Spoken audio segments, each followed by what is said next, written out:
atributos incomunicáveis de Deus, que é a parte que nós temos trabalhado aqui nessas aulas, que é o atributo da soberania.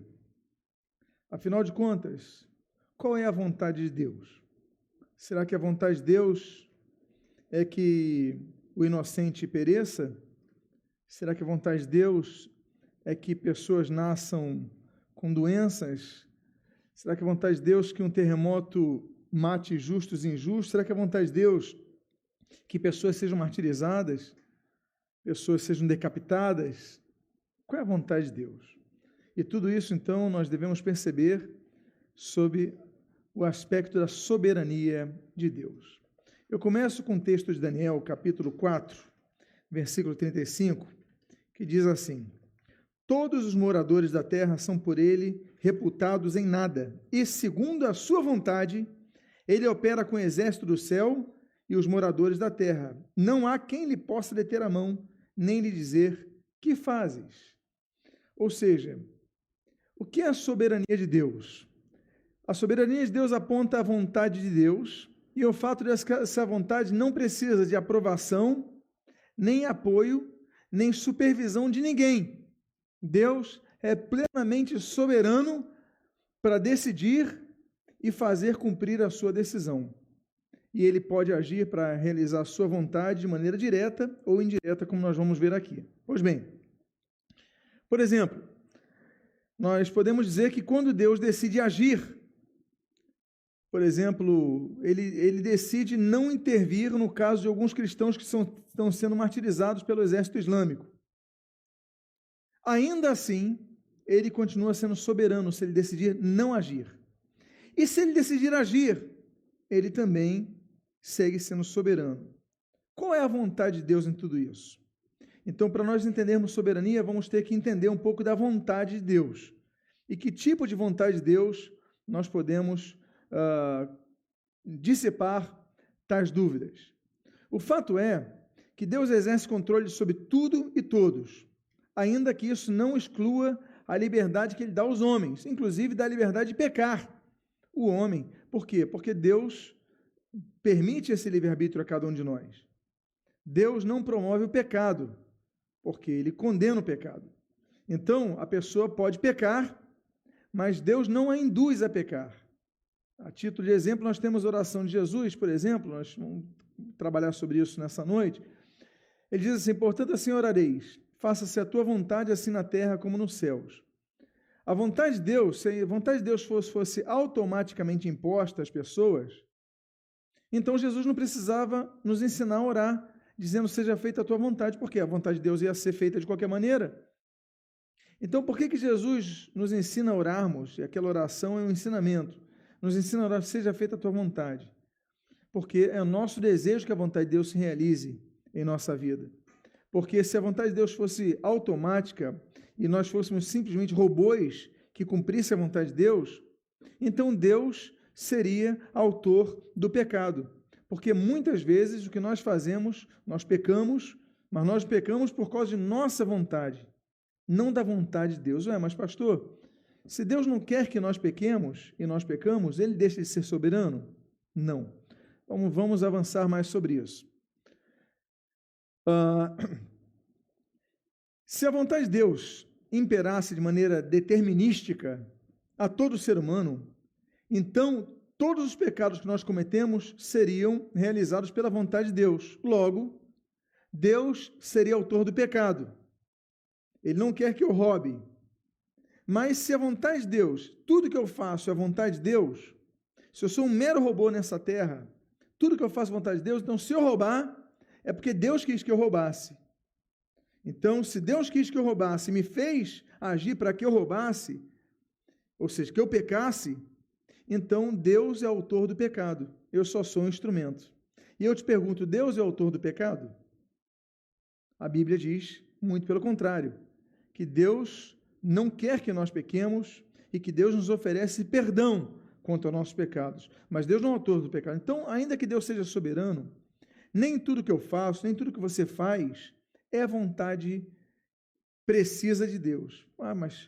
Mas Deus não tem vontade absoluta, plena? Nós temos que entender, então, começamos a trabalhar que existem 3 tipos de vontade de Deus.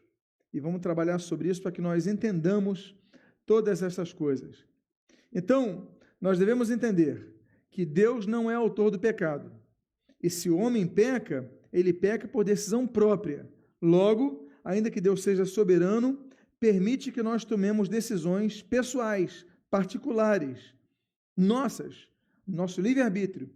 E por causa disso, então, Deus, ao contrário, ao invés de nos fazer pecar, Deus quer que nós não pequemos e nos oferece perdão dos nossos pecados. Então, a questão que nós temos que levantar é o seguinte: não devemos analisar apenas a soberania de Deus pela soberania que Ele tem, mas devemos entender a vontade de Deus. E para isso, nós devemos entender as 3 formas de aplicação da vontade de Deus. Quais são as 3 formas? Isso é importante. A vontade decretória, a vontade prescritiva e a vontade permissiva. Você pode me ajudar repetindo comigo essas 3 vontades? Vamos lá. Vontade decretória. Segundo tipo de vontade de Deus, vontade prescritiva. E terceiro tipo de vontade de Deus, vontade permissiva. Portanto, para nós entendermos tudo em relação ao que acontece na terra, e se Deus é soberano e a sua vontade se executa independentemente de supervisão, autorização de ninguém, e se há coisas erradas que são feitas na terra, que vontades são essas? Por outro lado, eu pergunto, há coisas que Deus intervém para que nós hajamos? Deus pode nos levar a uma outra direção que nós não queríamos tomar? Deus pode nos levar, nos induzir, nos direcionar a um outro caminho que nós não íamos ter? Sim ou não? Sim, nós vemos isso na Bíblia. Então, 3 tipos de vontade. Presta atenção nisso, que você então vai compreender toda essa questão que para tanta gente é complexa. Vamos falar em primeiro lugar da vontade decretória de Deus. O que o termo decretório lembra? Um decreto. Você pode colocar uma outra palavra que possa substituir decreto? Uma lei, uma regra, né? Uma decisão. Então, o primeiro tipo de vontade de Deus é uma vontade chamada decretória. Ou seja, quando Deus tem propósitos definidos, eles serão cumpridos de maneira inflexível e imutável. Se Deus definir que determinada coisa tem que acontecer, logo essa coisa vai acontecer. Portanto, a vontade decretória, ela é observada quando Deus cumpre a sua vontade através de decretos, quando comunicados e realizados soberanamente de forma imutável. Ou seja, volto a dizer, a vontade decretória é quando Deus decreta que algo vai acontecer. Vai acontecer isso, ponto final. Se é a vontade de Deus, não podemos mudar, porque a questão que nós podemos levantar é o seguinte: se Deus sabe de todas as coisas, por que eu preciso orar? Por que você precisa orar para Deus? Deus, me abençoa na minha prova. Se Deus quiser que você não passe naquela prova, se Deus determinar que você passe naquela, por que eu devo orar? Então, tudo isso, volto a dizer, tem relação com os 3 tipos de vontade de Deus. A primeira delas é a vontade decretória. Vamos, por exemplo, ao texto de Hebreus, capítulo 6, versículo 17. O texto diz assim: por isso, Deus, quando quis mostrar mais firmemente aos herdeiros da promessa a imutabilidade do seu propósito, se interpôs com juramento. Tem outro texto que nós lemos, em Isaías capítulo 14, versículo 24, que diz assim: jurou o Senhor dos Exércitos, dizendo, como pensei, assim sucederá. E como determinei, assim se efetuará. Então, esse primeiro tipo de vontade de Deus, a vontade decretória, ela aponta ao fato de que há determinadas situações, não todas, mas há determinadas situações que acontecem em nossas vidas, que elas acontecem porque Deus tem um propósito definido, imutável, inflexível que aconteça. E como diz o texto, como pensei, assim sucederá. Não adianta você tentar mudar. Não tem oração sua que mude a vontade decretória de Deus. Mas oração pode mudar a vontade de Deus? Pode. Nós vamos ver isso no outro tipo de vontade. Então, os irmãos estão começando a entender a grandiosidade dessa temática da soberania de Deus. A vontade decretória é elementar. Deus tem um propósito, nada pode mudar. Vale ressaltar que nós, seres humanos, não temos a capacidade de compreender a mente divina, e por isso nós ficamos aquém, de julgar os decretos de Deus, que muitas vezes não são ocultos. Então a gente às vezes não entende porque certas coisas acontecem, que Deus determina. Nós lemos Deuteronômio 29, um texto que todos nós conhecemos. O texto diz assim: as coisas encobertas pertencem ao Senhor, nosso Deus, porém as reveladas nos pertencem a nós e a nossos filhos, para sempre, para que cumpramos todas as palavras desta lei. Então há coisas que não adianta, a gente não vai entender. Por que Deus definiu isso? Por que Deus mudou o coração daquele rei? Por que Deus permitiu isso? Por que tem coisa que a gente não vai saber? Talvez no céu a gente saiba. Talvez não. Então, nós devemos compreender essa questão. Segundo ponto, sobre a vontade decretória de Deus. Vocês podem me lembrar os 3 tipos de vontade? Vamos ver se você gravou ou anotou. Primeiro tipo, vontade decretória. O segundo tipo, vontade prescritiva. O terceiro tipo, vontade... Então, vamos lá. Continuamos com a vontade decretória. Na vontade decretória, ou seja, quando há um decreto de Deus, uma determinativa de Deus, uma ordem de Deus para que aquilo aconteça, e vai acontecer, Deus pode levar pessoas a fazerem coisas que não tinham planejado, que estavam fora de seu programa. Por quê? Porque é um decreto. Então, existem decretos que Deus estabeleceu que ocorram sobre a humanidade e que vão se cumprir para satisfazer a vontade dele. Diz o texto de Isaías 46, versículo 10, o seguinte: que desde o princípio eu anuncio o que há de acontecer, e desde a antiguidade as coisas que ainda não sucederam, que digo, o meu conselho permanecerá de pé, farei toda a minha vontade, quer você goste, quer não, quer você concorde, quer não, na vontade decretória de Deus. Quando Deus define fazer algo, Deus faz. E ele falou: o meu conselho permanecerá de pé, a minha vontade se cumprirá.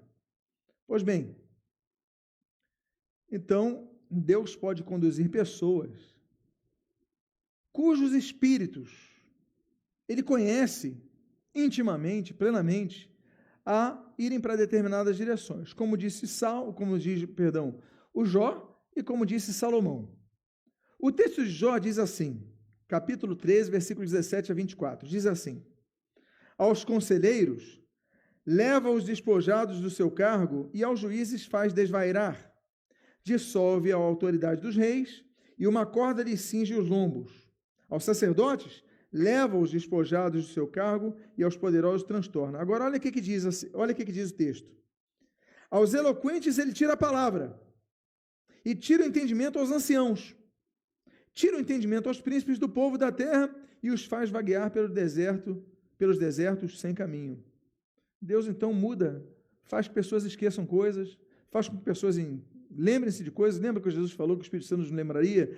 Ele pode nos fazer perceber ou deixar de perceber certas coisas. Há coisas que nós ficamos cegos, não enxergamos, porque Deus está, de alguma forma, agindo nesse sentido.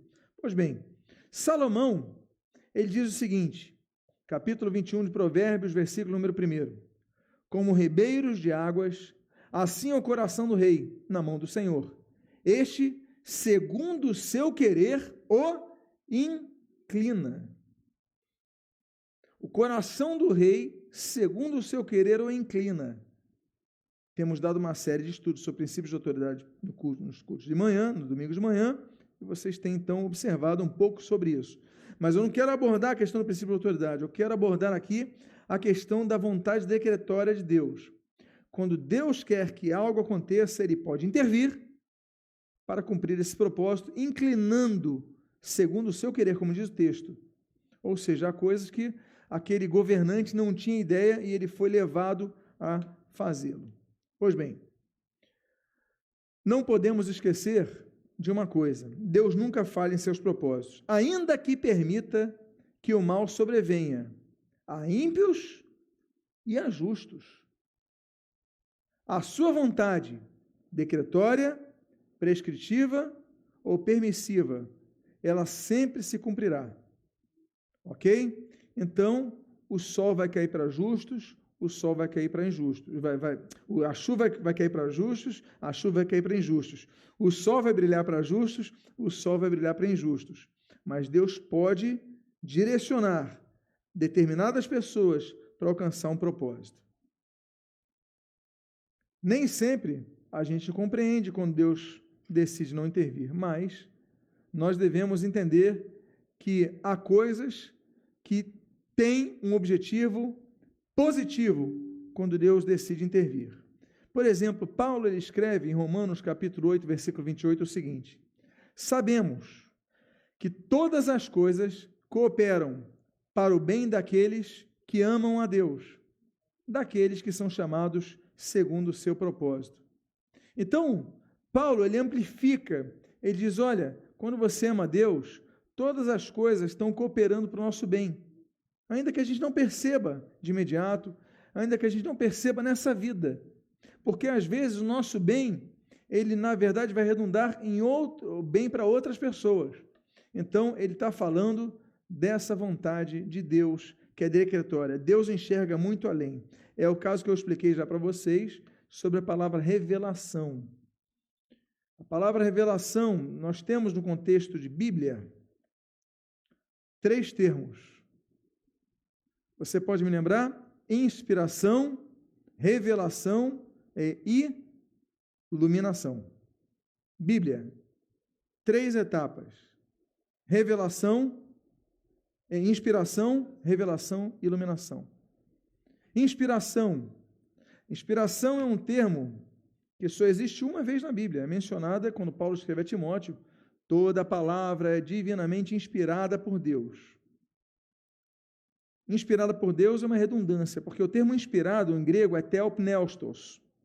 Theo, de theos. Theos significa Deus. Pneustos, sopro. Toda a palavra é soprada por Deus. Essa palavra de Deus está falando na Bíblia. Então, o processo de inspiração é o processo que eu não tenho inspiração para ler a Bíblia. Aquilo que a gente fala assim, fulano estava inspirado quando fez um gol, o pastor estava inspirado hoje. Não, isso não é inspiração, ele estava iluminado. Inspirado, o sopro de Deus, no contexto bíblico, da única menção da Bíblia, é quando eles foram inspirados para escrever a Bíblia. Então, o processo de inspiração já aconteceu. Os autores sagrados foram inspirados por Deus para escrever a Bíblia. Segundo processo, quando eles vão escrever a Bíblia, há o processo de revelação. Véu. Imagina um véu aqui. Se tivesse um véu espesso, você não veria que aqui teria uma televisão. Você não veria, tem um véu espesso. Deus está acima desse véu. Ele olha a televisão e ele diz para quem está desse lado desse véu assim, olha, atrás do véu tem uma televisão. Eu não estou vendo a televisão, mas ele me disse que tem uma televisão ali. Portanto, véu. Eu estou vendo que está réu, atrás do véu. O processo de revelação é quando Deus anuncia algo que eu não estou conseguindo ver. Por exemplo, as profecias da Bíblia são dados revelatórios. Véu, mostram aquilo que nós não compreendemos. E nós não compreendemos muitas das profecias bíblicas por causa do nosso contexto. Eu volto a dar um exemplo de João. João fala assim, olha, vi águias no céu, saindo fogo, estrelas caindo. Ele não sabia o que era um avião. Ele não sabia o que era uma bomba lançada lá de cima, nem metralhadoras. Ele não tinha essa percepção. Ele vai escrever como ele entende. Então, por exemplo, será que os gafanhotos eram gafanhotos ou helicópteros que ele via? Como é que ele vai escrever helicóptero? Então, todo o processo de revelação, ele não ultrapassa o conhecimento contextual do autor sagrado, da sua época. Deus respeita o contexto. Por isso nós temos antropomorfismos, né, a mão de Deus, o braço de Deus, as costas de Deus, os pés de Deus, formas como nós devemos entender. Pois bem,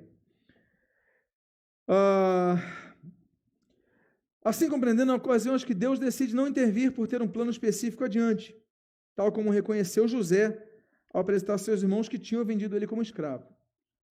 Olha o que José diz, capítulo 50, versículo 20 de Gênesis. Vós, na verdade, intentastes o mal contra mim, porém, Deus o tornou em bem, para fazer, como vedes agora, que se conserve muita gente em vida. Ou seja, vocês pensavam que estavam fazendo mal contra mim, eu também pensava que vocês estavam fazendo mal contra mim. Quem visse a cena estava pensando que estava fazendo mal. Mas no final da história, anos depois, a gente viu que o mal se tornou em bem, porque Deus tinha um propósito adiante. Ou seja, ninguém compreendeu na época, mas depois nós compreendemos. Então, como diz um ditado, que a gente pode aqui nesse caso adequar, há males que vêm para bem. Nesse caso, é o que acontece muitas vezes. Não é versículo bíblico não, gente, mas se coaduna com a vontade decretória de Deus. Deus decide. Agora, tem um termo grego que nós devemos entender. Tem dois termos gregos na Bíblia do Novo Testamento que nós devemos entender para compreendermos a vontade de Deus, o que é a vontade decretória e o que é a vontade prescritiva. E o termo que nós vamos ver aí é bulê. Quando a Bíblia aponta bulê, ela geralmente aponta, e nós vemos aí, a presciência de Deus. Quando o termo grego aponta bulê, está falando da vontade decretória de Deus, e aponta para a presciência que Deus tem de eventos que vão acontecer por causa de um desígnio que Ele tenha definido, de um alvo que Ele tenha estabelecido, de um propósito que Ele tenha decidido. Então, quando aparece bulê no grego, a gente já sabe, já está apontando a isso. Por exemplo, eu coloquei um dos textos. Atos 2, 22 a 23 diz assim: Varões israelitas, atendei a estas palavras. Jesus, o Nazareno, como vós mesmos sabeis, sendo este entregue pelo determinado desígnio, ali, bulê, e presciência de Deus, vós o matastes, crucificando-o por mãos de iníquos. Determinado desígnio, determinado propósito, determinado fim, determinado objetivo preciso. E o termo ali coloca bulê. Então, quando tem bulê, é porque aquela vontade de Deus vai se cumprir, queira ou não a pessoa, a história, ore ou não, essa oração não muda Deus. Há orações que mudam a vontade de Deus. Tanto é que a gente encerra os atributos incomunicáveis quando a gente falar do atributo incomunicável da imutabilidade divina. Mas vamos falar isso depois de falarmos da soberania. Então, a palavra bulê, ela é traduzida como desígnio propósito e é usada no Novo Testamento por 12 vezes só. Em todas elas, as 12 vezes que bulê aparece no Novo Testamento, é para falar de uma vontade que tem que acontecer. Como nós vemos quando acontece com Herodes, quando nós vemos o que acontece com Pilatos, eles participam do julgamento de Jesus, para a condenação de Jesus, mas isso já estava determinado que acontecesse. Eles foram predestinados a isso? É o que a gente fala. Deus definiu, bulê, que acontecesse isso. Agora os personagens podiam mudar. Podia ser Pilatos, podia ser um outro que estava ali, mas o que estava predeterminado pelo bulê, pela vontade decretória de Deus, é que Jesus fosse condenado e julgado ali pelos homens. Isso é a presciência de Deus. Por exemplo, olha o termo bulê em Atos 4, 27, diz assim: porque verdadeiramente se ajuntaram nesta cidade contra o teu santo servo Jesus, ao qual ungiste, Herodes e Pôncio Pilatos, com gentios e gente de Israel, para fazerem tudo o que a tua mão e teu bulê predeterminaram. Então, Deus determinou aquilo, eles fizeram exatamente o que estava predeterminado a fazer. Então, volto a dizer, Deus conhecia o espírito desses dois, Deus conhecia o contexto que os dois foram crescendo politicamente, o poder que eles foram assumindo politicamente, Então, eles eram as figuras que entrariam nessa história para que a vontade de Deus, o bolê, fosse efetivada. Os atores podem mudar, mas a cena vai ser realizada. É como disse Jesus quando estava na entrada de Jerusalém. Vocês lembram, Lucas 19, quando se aproximava da descida do Monte das Oliveiras, toda a multidão de discípulos passou, jubilosa, a louvar a Deus em alta voz, por todos os milagres que tinham visto, dizendo: Bendito é o Rei que vem em nome do Senhor, paz no céu e glória nas maiores alturas. Ora, alguns dos fariseus lhe disseram em meio à multidão: Mestre, repreende os teus discípulos. Mas ele lhe respondeu: Asseguro-vos que, se eles se calarem, as próprias pedras clamarão.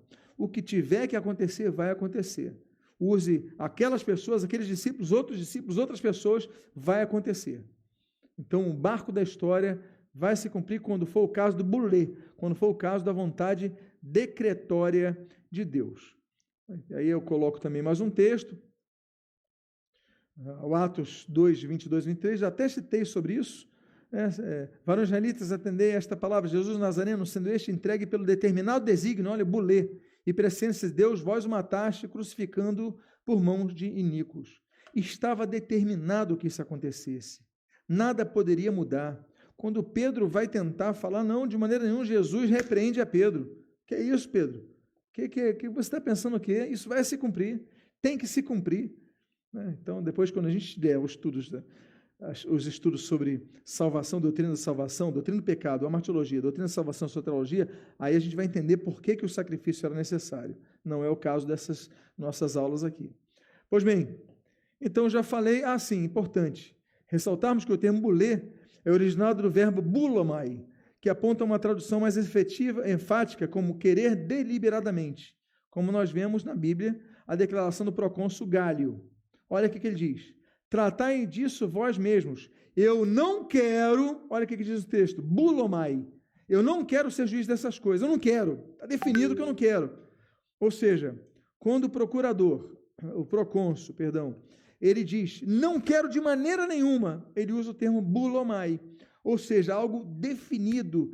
Nós usaríamos o termo aqui sacramentado, não é o caso, mas especificado, definido. Então, vontade decretória de Deus.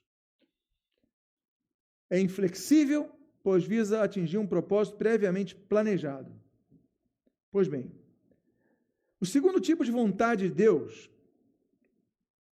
é a chamada vontade prescritiva ou vontade preceptiva. O que é prescrever algo?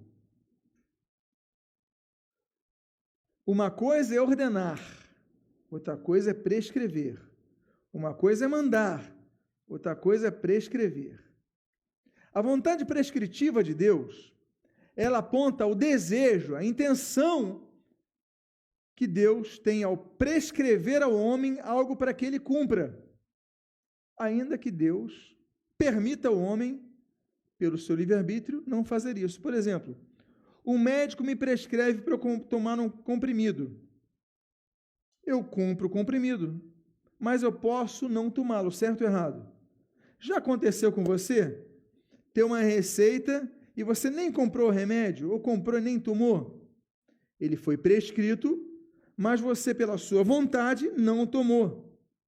Você tem essa liberdade em não tomar o que lhe é prescrito.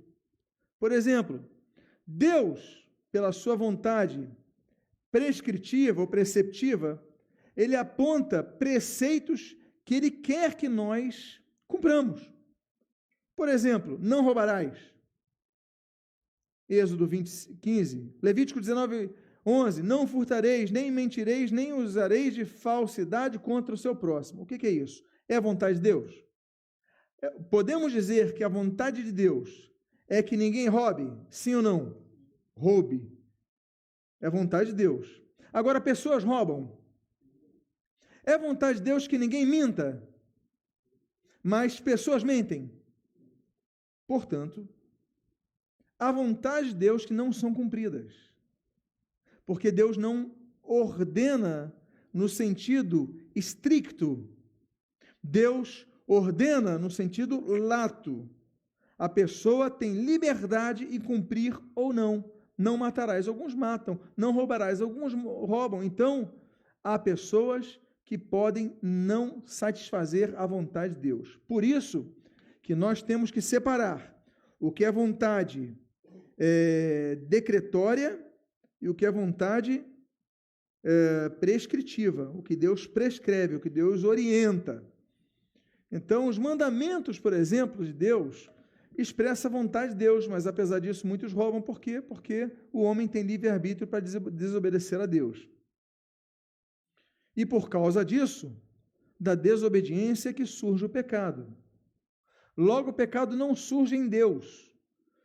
O pecado surge quando o homem, no livre-arbítrio, ele decide não obedecer a Deus. E aí surge o pecado. É o que Tiago diz no capítulo 1 de sua carta, versículo 14 e 15. Ele diz o seguinte: cada um é tentado quando atraído e engodado pela sua própria concupiscência. Pela sua própria concupiscência. Pela sua própria inclinação. Ele é atraído e engodado. Depois, havendo a concupiscência concebido, dá luz ao pecado. E o pecado, sendo consumado, gera morte. Então, nós temos aí o extrato do surgimento do pecado na vida do homem. Tudo aí. Deus fala, não faça isso, aí você tem inclinação a fazer, tem o desejo a fazer, alimenta essa inclinação, aí você gera, dá luz ao pecado e depois consome o pecado. Então, faz o pecado ser consumido. Então, nós podemos compreender o seguinte: as respostas humanas diante da vontade de Deus trazem consequências. E nós chegamos a consequências fatais, inclusive em relação a isso. Quando a vontade prescritiva de Deus, que nos leva à vida, não é cumprida, então nós caminhamos para a morte. Diz assim Isaías 65:12: também vos destinarei a espada, e todos vos encurvareis à matança, porque chamei, olha a vontade de Deus, e não respondestes. Falei, e não atendestes. Mas fizestes o que é mal perante mim, e olha que palavra, escolhestes aquilo em que eu não tinha prazer. Portanto, a pessoa escolhe algo que vai contra a vontade prescritiva de Deus, então vem o juízo sobre essa pessoa, porque escolhestes aquilo em que eu não tinha prazer. O texto é claro. Portanto, nós podemos dizer que a vontade prescritiva de Deus se traduz na outorga da responsabilidade ao ser humano. Olha, não faça isso. Eu ensino para os meus filhos, olha, desde pequeno, está vendo aqueles 2 buraquinhos na parede? O nome daquilo é tomada. Não coloca o dedo. Você não pode colocar o dedo, não faça isso. Aí, meus filhos, tá bom, eu sei qual é a sua vontade. Mas se eles colocarem os dedos naquele buraquinho, vai acontecer alguma coisa? Vão levar um choque, não vão? Vão ser prejudicados. Decidiram desobedecer à vontade do Pai. Então, essas coisas, a vontade de quem tem experiência, quem conhece mais a questão. Então, estas coisas, elas então apontam não para a vontade decretória, mas para a vontade prescritiva de Deus. Portanto, na vontade, atenção para isso que eu vou falar, na vontade decretória não existe nenhuma participação humana,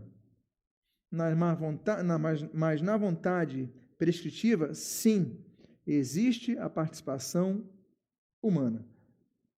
Então ele assume as consequências do que ele faz. Ainda assim, ainda que Deus detenha todo o poder para fazer cumprir cabalmente a sua vontade, Deus decidiu soberanamente, olha a soberania, que mesmo se cumpre em alguns casos através da participação humana, como nós podemos observar no derradeiro pensamento de Pedro. Pedro, quando vai encerrar os seus escritos, ele diz ali na sua última carta, capítulo 3, versículo 9, o seguinte: não retarda o Senhor a sua promessa, como alguns a julgam demorada. Pelo contrário, ele é longânimo para convosco, não querendo que nenhum pereça, senão que todos cheguem ao arrependimento. Mas nem todos chegam ao arrependimento. Ou todos se arrependem. Deus quer que ninguém pereça, mas muitos perecem. Portanto, Deus pela sua soberania. Lembra que nós estamos falando de soberania divina. Ele nos permite desobedecê-lo. Quando não é vontade decretória, é vontade prescritiva, ele permite, então, que nós desobedeçamos e, por exemplo, não cheguemos ao arrependimento. Muitos morrem sem se arrepender. Observe, então, já falei sobre isso, ok. Vocês lembram daquele termo que nós falamos sobre a vontade decretória de Deus? Vamos ver se alguém anotou. Qual é o termo grego para a vontade decretória de Deus? Bulê. Muito bem. Bulê. Já vi que vocês são muito inteligentes. Imagino que todos sejam vascaínos aqui. Se não são, é porque alguém colou para você e você reproduziu, viu? Mas vamos lá. Nós falamos de bulê. Quando aparece a palavra vontade no português, mas tem bulê, é porque é vontade decretória. Mas tem outra palavra que é essa daí, o termo telema. Existe um segundo termo grego que é telema, que significa também vontade. E ela aponta para essa vontade prescritiva de Deus. O texto diz em 1 Tessalonicenses 5,18 o seguinte: em tudo dai graças, porque esta é a vontade, olha, o telema de Deus em Cristo Jesus para convosco. A vontade de Deus é que nós devemos a dar graças em tudo, não é isso? Todos dão graças a Deus em tudo? Não. Tem gente que não dá graças a Deus em nada. Mas esta é a telema de Deus, não é a bulê de Deus. Então, por isso que eu falo, é importante, quando estudamos doutrina, nós sempre buscarmos conhecer os termos nos idiomas que pautaram o Antigo e Novo Testamento. É importante ter uma noção de hebraico, uma noção de grego. Não é para você falar no dia a dia, mas falo doutrina, não é pregação comum, é doutrina. É importante, por quê? Porque ela explica muita coisa. Então, nós vemos que existem vários termos para vontade, por exemplo. Vou dar um exemplo, com vários termos para amor, no grego, não é verdade? Nós temos, você pode me ajudar? Me diz uma palavra para amor, no grego. Agape. Por favor, não fale ágape. Está no dicionário Aurélio, mas é paroxítona. Tá bom? É porque termina com eta, não epsilon. Então, é agape. Qual é a segunda palavra? Eros, que é um tipo de amor o quê? Um amor mais voltado à questão do relacionamento íntimo, digamos assim, ok? Daí vem a palavra erótico, né? O envolvimento sensual. Então, tem o agape, tem o eros. Você pode me ajudar com mais um? Philos. Então, filéu. Então, amor fraternal de irmãos, não é isso? Do frater, tudo bem, mas o philos de amizade. Então, filosofia, sofia, a amizade com a sabedoria. Então, philos é amizade, é amor, é um tipo de amor. Não é como eros, não é como agape. E nós temos o storge, que é o quarto tipo de amor em grego. O storge é o amor paternal, de um pai para um filho, de uma mãe para um filho. Ele não é exatamente o agape, ele é próximo ao agape, mas é muito tem um relacionamento paterno nessa envolvimento. Então, tem 4 tipos de palavras no grego e temos 2 palavras aqui para vontade. Uma para decretória de Deus e outra para prescritiva de Deus, como aí a vontade de Deus, que todo mundo dê graça, nem todo mundo dá graças. Portanto, já falei sobre isso.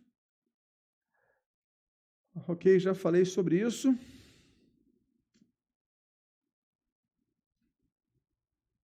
Ok, agora, é interessante, vou botar isso daí a título de... Essa vontade, a telema, ela pode ir sendo compreendida, porque muitas vezes a gente não compreende a vontade de Deus, mas nós podemos ir compreendendo com o tempo a vontade de Deus, como acontece. Há coisas que eu não entendia antes, e hoje eu entendo. Há coisas, eu faço uma pergunta a vocês, quanto à vontade de Deus sobre as suas vidas, que você não entendia porque aconteceu, mas depois você entendeu? Sim ou não? E na hora, a gente fica até revoltado, chateado, mas depois a gente entende. Poxa, por que isso... Agora eu entendi por que isso aconteceu. Porque há conhecimentos que são experimentados, observados ao longo do tempo. Olha que coisa interessante, o texto de Romanos 12, 2. E não vos conformeis com este século, mas transformai-vos pela renovação da vossa mente, para que experimenteis qual seja a boa, agradável, e ele diz, teleios, perfeita, telema, vontade de Deus. Teleios e telema. Teleios aponta para fim. Deixa eu ver se eu coloquei aqui, de telos. Telos significa fim. Telema, a vontade boa, perfeita e agradável a Deus, ela aponta para o que é completo, o final. Nós podemos ir conhecendo a vontade de Deus até conhecermos a vontade telema de Deus, o objetivo de Deus, para aquele que Deus nos permitiu conhecer aos poucos, experimentando aos poucos. Bom, e vamos ao último tipo de vontade. Você pode me lembrar qual é o primeiro tipo de vontade? Qual é o segundo? E o terceiro tipo de vontade? A vontade permissiva de Deus. A vontade permissiva de Deus, ela acontece quando, soberanamente, Deus decide não intervir. Simplesmente, Deus decide não intervir. Aliás, eu vou falar, quando eu falar sobre mutabilidade, eu não vou entrar no assunto, sobre oração. Oração pode mudar a vontade de Deus? Eu não sei se vai dar tempo de abordarmos hoje, mas se não der, eu vou abordar quando eu entrar em imutabilidade. Deus pode mudar? A Bíblia diz que Deus muda, mas tem oração que a gente faz e Deus muda. Aí, por isso que é importante, antes de entender imutabilidade, nós temos que entender tipos de vontade de Deus, ok? Mas vamos lá. Quando Deus decide não intervir, Deus está permitindo que algo aconteça. Então, o primeiro ponto que eu quero abordar é Deus e a criação do mal. Deus cria o mal? A resposta é qual? Sim ou não? Bom, vamos ver o que diz Isaías, para começar a complicar. Isaías 45, versículo 7 diz assim: Eu formo a luz e crio as trevas, faço a shalom, a paz, e crio o ra, mal. Eu, o Senhor, faço todas estas coisas. Espera aí, Deus então está falando, eu crio o mal. Deus cria o mal? Antes que você responda, porque a resposta não é objetiva, ela é subjetiva, porque o que significa ra? O que significa mal? Que tipo de mal? Para que nós entendamos. Pois bem, primeiro temos que entender o termo ra, mal. O termo ra, que pode apontar tanto para o mal moral, que é maldade, perversidade, malignidade, como para o mal natural, que significa calamidade, queda, etc. e tal. Mas esse texto aponta aos dois tipos de males ou a um dos dois tipos de males? Vamos avançar. A gente chega lá. Diga para a pessoa que está do seu lado, a gente chega lá. Não se preocupe. É importante sabermos a resposta, porque se Deus criou o mal moral, Ele é diretamente responsável pela iniquidade na humanidade, o que não se aplica à pessoa divina de Deus. Se Ele cria o mal moral, eu crio o mal. Então Deus cria a fornicação, Deus cria o roubo, Deus cria... Então, Deus criou o mal moral. Se Ele criou, então nós objetivamente podemos dizer que Deus cria o pecado. E se Deus criou o pecado, logo, nós não somos responsáveis pelo pecado, somos apenas agentes para cumprir o pecado. Então, não é isso. Então, nós devemos entender que tipo e em que termos esse mal pode ser construído no que Deus afirmou através de Isaías. Primeiro que nós vimos que Isaías, Deus falou assim, que Ele criava a paz e criava o mal, não é isso? Ele falou o shalom e falou o ra. Pois bem, ele então descreveu o mal como oposto à paz, mantendo o antagonismo do que ele falara na frase anterior, que ele cria a luz e cria as trevas. Ou seja, dois polos diferentes. Deus está trabalhando num aspecto comparativo contra duas polaridades.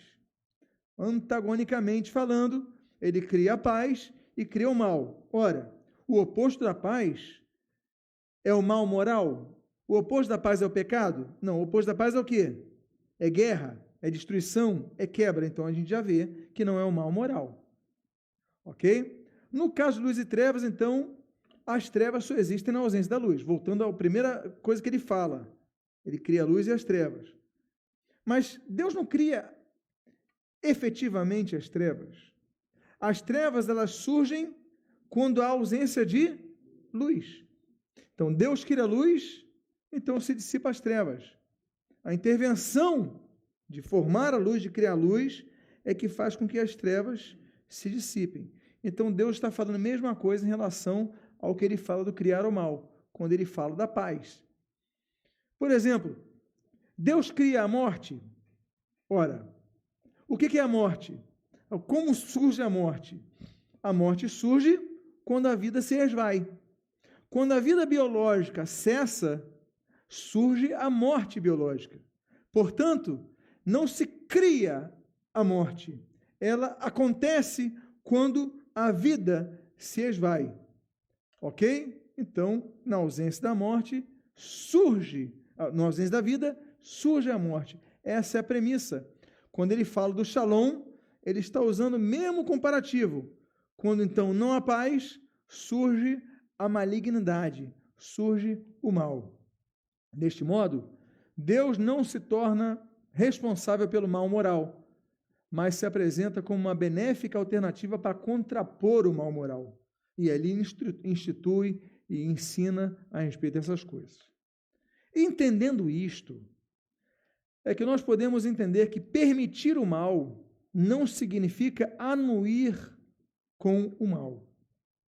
Não é porque ele permita, volto a dizer, estamos falando da vontade permissiva de Deus. Não é porque ele permite o mal que ele concorde com o mal. Deus permite que o homem peque, ainda que não deseje que o homem peque. Ele permite, inclusive, as consequências negativas atinjam a todos. E nós podemos citar alguns exemplos. Por exemplo, primeiro exemplo, um motorista, ele vai dirigir cansado. Como ele vai dirigir cansado, ele dormiu pouco, pega a estrada à noite, etc. Ele promove um acidente onde ele morre e ele atinge um ponto de ônibus onde havia pessoas que também morrem. Essas pessoas são todos crentes, estão vindo à igreja, mas morrem. Acontece. Deus podia ter interferido? Deus, claro que podia ter interferido. Agora, se ele não intervém, então nós estamos falando agora da vontade permissiva de Deus. Ele permitiu que, por causa da imprudência de outros, então pagassem esse preço. Deus decidiu não intervir. Se Deus interviesse em tudo, o mundo não seria assim. Mas há consequências aos nossos pecados, há consequência no motorista que vai dirigir embriagado, por exemplo, há consequências. Então a imprudência desse homem gerou consequências negativas a outros. Outro exemplo, cristãos que são perseguidos e martirizados por causa da fé cristã. Então estão falando, Estado Islâmico hoje decapitou 21 lá no Egito. Deus podia interferir, mas interferiu? Não. Ele permitiu que isso acontecesse. É o caso de Estevão, quando ele foi apedrejado. Paulo estava olhando Estevão sendo apedrejado e não fez nada. Deus podia evitar o apedrejamento de Estevão, que estava vindo da glória de Deus, estava louvando o Senhor fiel a Deus, mas Deus não interviu. Deus podia ter feito uma intervenção na decapitação de Paulo, servo fiel, autor da palavra de Deus, homem usado por Deus, mas Deus pela sua soberania, não interveio. Então, nem sempre Deus vai intervir. Deus não vai intervir para evitar consequências de erros. Deus não vai intervir em tudo para evitar consequências de decisões que pessoas tomem, decisões erradas, decisões pecaminosas. Nem sempre Deus vai intervir. Ele pode, então o certo é dizer o seguinte: Deus pode intervir, mas se Deus não intervier, então Deus continua soberano para isso. Ele pode não intervir. Outro caso, se o homem devastar a natureza, desmatamento, queimadas, essa ação vai afetar algumas regiões com seca, não vai afetar? Se ele queimar muito o solo, o que vai acontecer com o solo? Ele vai perder nutrientes, não é isso? Com o tempo? Vai deixar de... Então, vai começar a ter seca naquela região. Deus podia intervir e criar um novo jardim ali, um novo Éden ali, sei lá, o nome que você... Mas podia, mas não... O homem plantou, o homem é o oposto, né? Mas no caso do exemplo, o homem decidiu queimar e destruir, e outras gerações vão colher isso.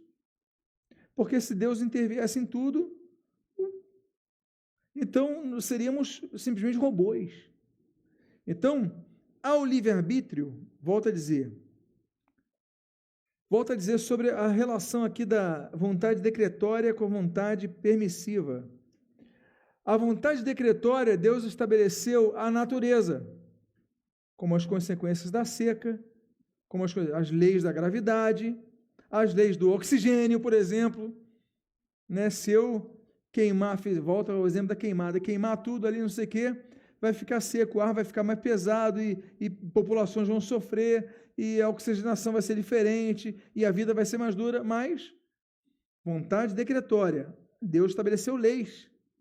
Deus estabeleceu leis naturais. Agora, vontade permissiva, o que eu vou fazer com essas leis? Eu posso me jogar, volto a dizer, do último andar do prédio da Avenida Central e Deus decidir me segurar. Eu posso pousar. Mas se Deus decidir não intervir, eu vou me esborrachar. Então, vai haver consequências das ações humanas. Ok. Crianças que nascem com doenças que vão ser passadas pelo DNA, aí você vai ver lá no passado alguém lá com sífilis, contaminou. Então, consequências vão ser observadas nas gerações posteriores.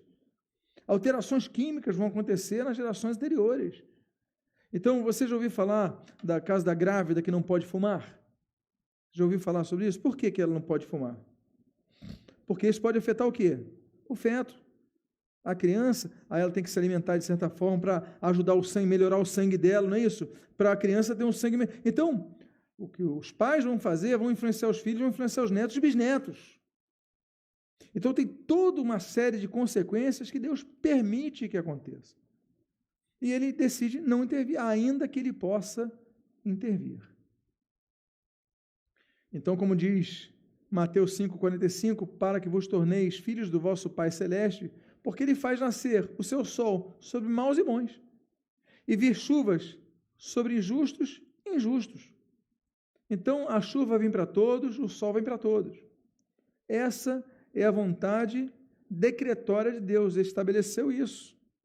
Agora, a permissiva, então Deus permite que nós erremos, Deus permite que nós atropelemos pessoas, Deus permite que eu quero comprar uma metralhadora e metralhar todo mundo. Se Deus decidir não intervir, mudar a mente da pessoa, dar a doença à pessoa, mandar um anjo para acabar com aquela pessoa, travar a metralhadora, se Deus decidir não intervir, Ele vai matar pessoas e vai haver consequência com isso. Então, bom, já falei sobre isso. Aí você vê um caso muito interessante, um texto muito interessante. É fundamental que entendamos que permitir não significa anuir, nem mesmo desejar. Como exemplo, podemos ver uma declaração de Deus, que não era o desejo dele que o ímpio morresse, mas ele permite que o ímpio morra no seu pecado. Ezequiel 33:11 diz assim: dize-lhes, tão certo como eu vivo, diz o Senhor, não tenho prazer na morte do perverso, mas em que o perverso se converta do seu caminho e viva. convertei-vos dos vossos maus caminhos. Porque a vez de morrer, ó casa de Israel, Deus se lamentando. Deus podia intervir para todo mundo se salvar, mas Deus permite que alguns não se salvem. Ele fala, convertei-vos, porque é a vez de morrer, ó casa de Israel, se convertam. Mas Deus não impõe, é vontade dele que todos se convertam, mas ele não obriga roboticamente que todos se convertam. Por exemplo, Deus permite então o pecado e o mal, mal moral, ainda que nós possamos observar que, por exemplo, aqueles seguidores de Moleque ou de Baal, Moleque ou Moloque, tá? São os mesmos termos. Moleque era uma divindade muito cultuada em Cartago, entre os cananeus. Moleque exigia o sangue das crianças, o sangue dos primeiros filhos. Então, a estátua de Moleque, ou Moloque, como as versões em português colocam, era como se fosse cabeça de touro e corpo humano, com braços estendidos assim, as mãos em forma de concha. E embaixo, na parte do ventre, da barriga, se colocava um forno, onde aqueciam lenha. Esses braços eram de bronze, para que as pessoas tivessem uma boa colheita, etc. e tal. Eles sacrificavam o primeiro filho para Moleque. Como? Essa entidade exigia que se aquecesse por baixo. Então as mãos de cobre ficavam quentes. Você colocava o bebê ali e o bebê começava a gritar, sofrer e derreter. Então, Moleque é uma das entidades relacionadas a crianças mais maligna que a Bíblia menciona em relação a isso. Ou Moloque, como diz as Bíblias em português aqui. Pois bem, então, o caso dos seguidores de Moleque, de Baal, que apresentavam seus filhos àquelas entidades, Deus permitiu que fizessem. Deus podia salvar cada criança inocente, não podia? Podia ou não podia? Mas permitiu. Ainda que o termo interessante bíblico diz que nem passou isso pela mente de Deus. Ou seja, é claro que é uma expressão do que Deus fala e o autor interpreta, mas e as traduções trazem. Olha só o que diz ali em Jeremias 7, 31, 19, do 4 ao 5 e 32, 35. É um texto longo, eu vou ler. Edificaram os altos de Tofete, que está no vale dos filhos de Inom, para queimarem a seus filhos e suas filhas. O que nunca ordenei, nem me passou pela mente. Olha o que Deus está falando. Eu nunca ordenei que queimasse seus filhos, nem passou pela minha mente. Deus falando. Encher este lugar de sangue de inocentes. Deus reconhece que estão matando inocentes. E edificaram os altos de Baal para queimarem os seus filhos no fogo em holocausto a Baal. O que nunca lhes ordenei, nem falei, nem me passou pela mente. Capítulo 32. Edificaram os altos de Baal que estão no vale dos filhos de Inom, o Guiena, né?